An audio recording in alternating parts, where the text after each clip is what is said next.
Hi, I'm Jennifer. I'm with the Vreamery, and I am so excited to have Megan Schmidt with Cheese and Thank You. They're out of Chicago, and we have her delightful mozzarella ball in our June box.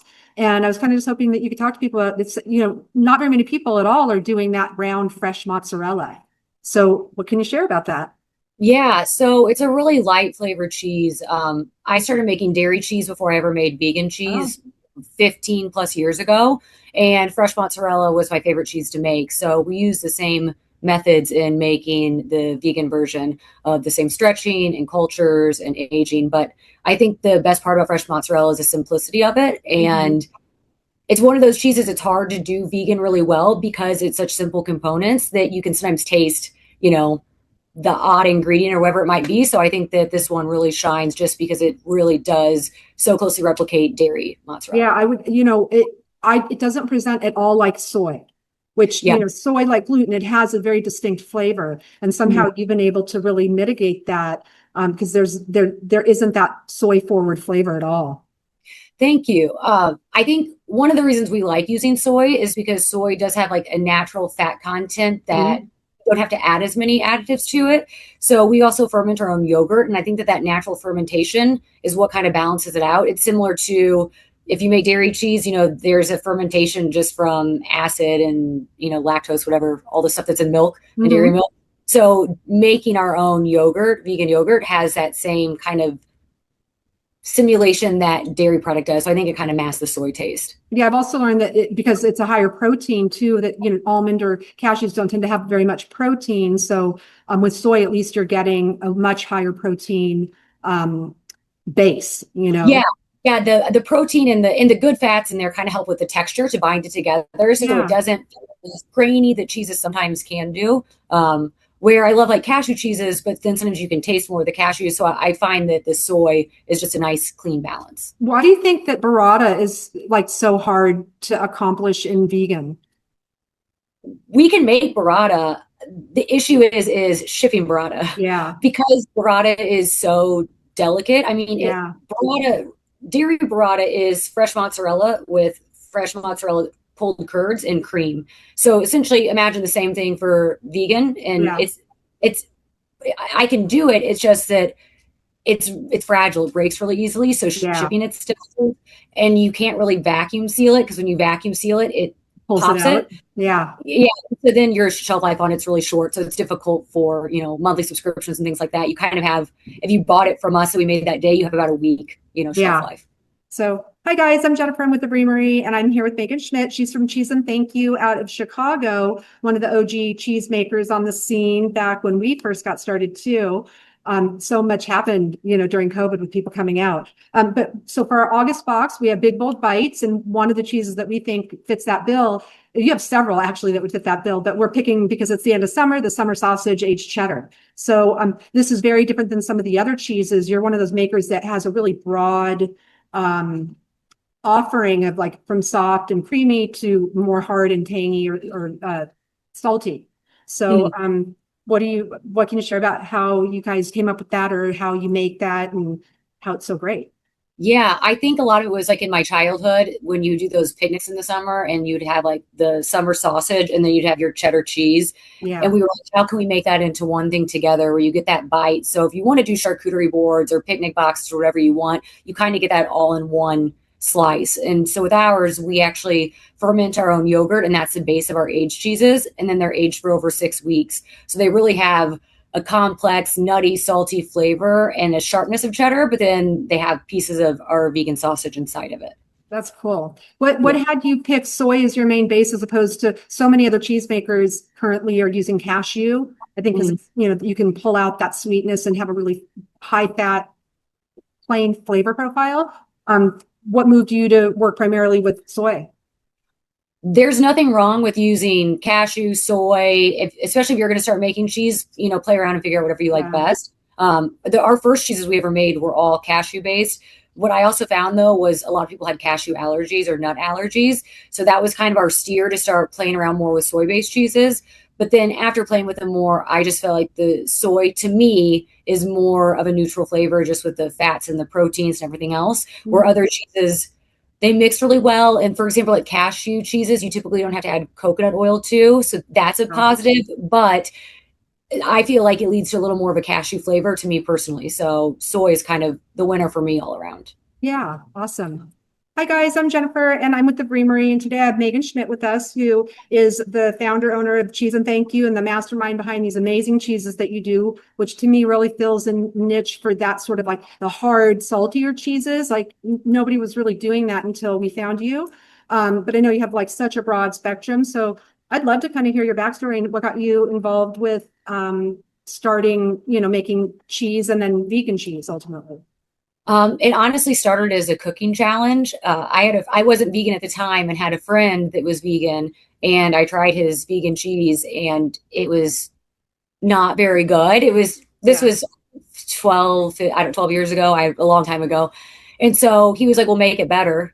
And so I was like, "Okay, challenge accepted." And I started playing around in the kitchen, and I started making queso and all these other cheeses and started giving them to friends for free. And then ended up having restaurants and people buying the cheese. Uh-huh.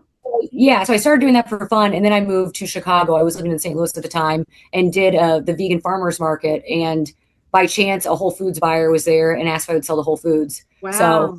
yeah, so I quit my corporate job and switched over to making cheese full time. What was your corporate job?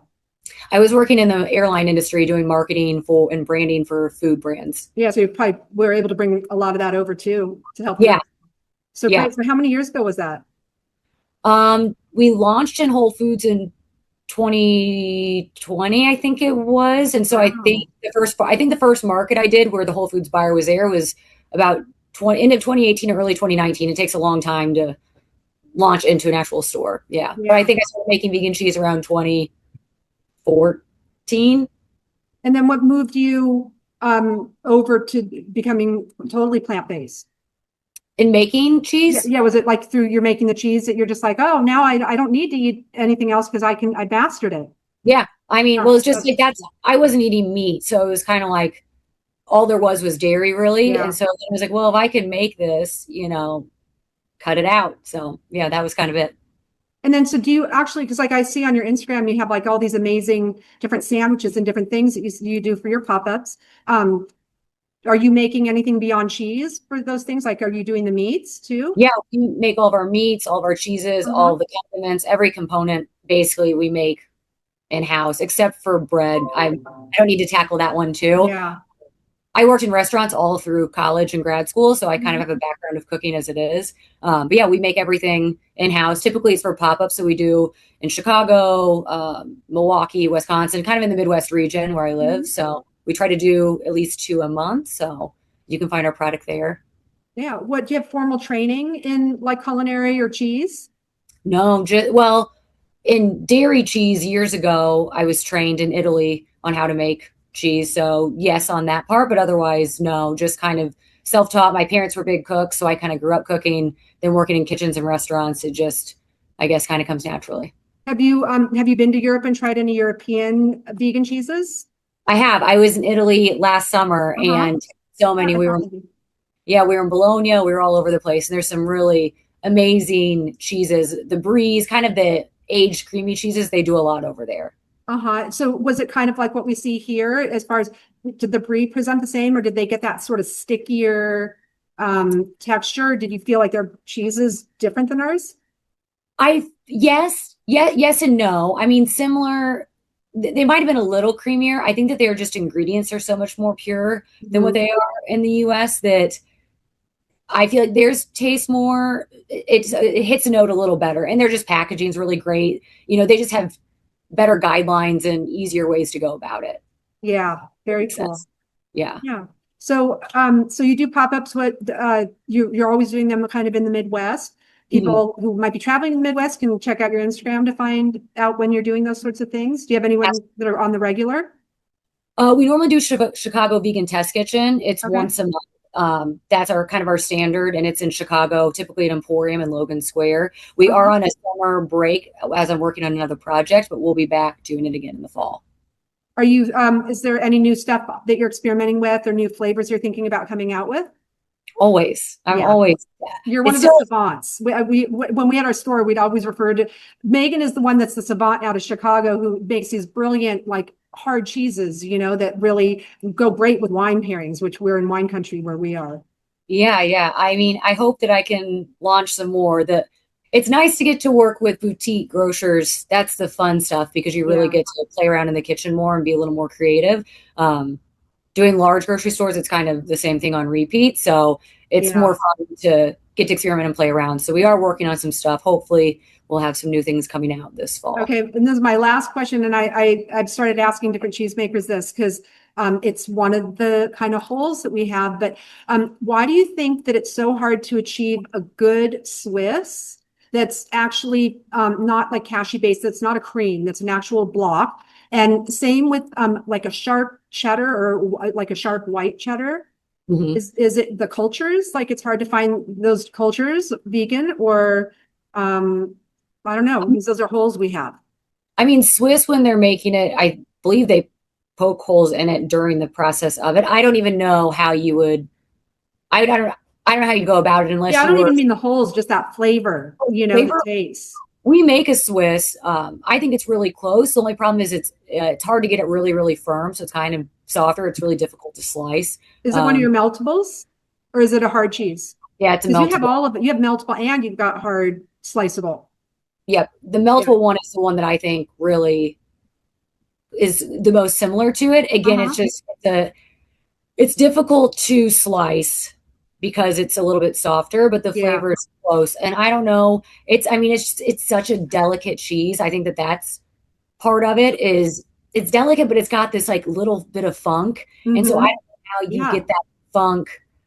I don't know how you get it. And I remember like when I would play around and there was something about in a weird way, I don't know why, but like dill, although it's green, there was just something about it that was reminiscent for me. And then also like I learned in Sky Michael Conroy's book, the non-evolution dairy cookbook or uh something like that. That he used vermouth or like cooking sherries. And so I started getting into that and I just thought, oh, that, it kind of hits a little bit better with that.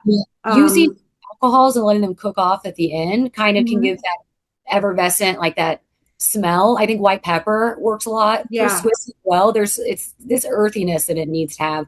Sharp cheddar, I don't know. I think it's the aging of it. I don't know if it's like the grass that the cows eat. I don't know what it Yeah. is that like gives it. But yeah, sharp cheddar, it's that funkiness. And you can try to replicate it with acids and vinegars and things like that, but it's a hard one to It I haven't is. had one that's like truly, really takes you back. Yeah. Do you get a chance to try other makers' cheeses? Yeah. Yeah. Yep. I try Um, to buy as many as I can as often yeah, as I can. Uncreamery, Lisa's done a great job at like getting that texture and Mhm. without kappa. And I'm just like so hopeful she'll come out with like a Swiss sometime because she got the texture really nailed Have you on asked? her meltables. No, but I have an interview with her Friday, so I will be asking her. So Get her yeah, to do it. I would love her to. I'm sure yeah, everybody. yeah. Yeah. So good. Well, anything else you want to plug or anything else that's coming up that you want to share about? That's all for me now. Stay All right. tuned. I'll release as we learn. Yeah, so check her out on check Cheese and Thank You and Megan out on Instagram or whatever the socials are. Cheese is with a Z. And yeah, I really thank you for your time today and appreciate your sharing your story. Thank you so much, Jennifer. Appreciate Yeah, you. you too. Have a great day. You too. Okay. All right, that's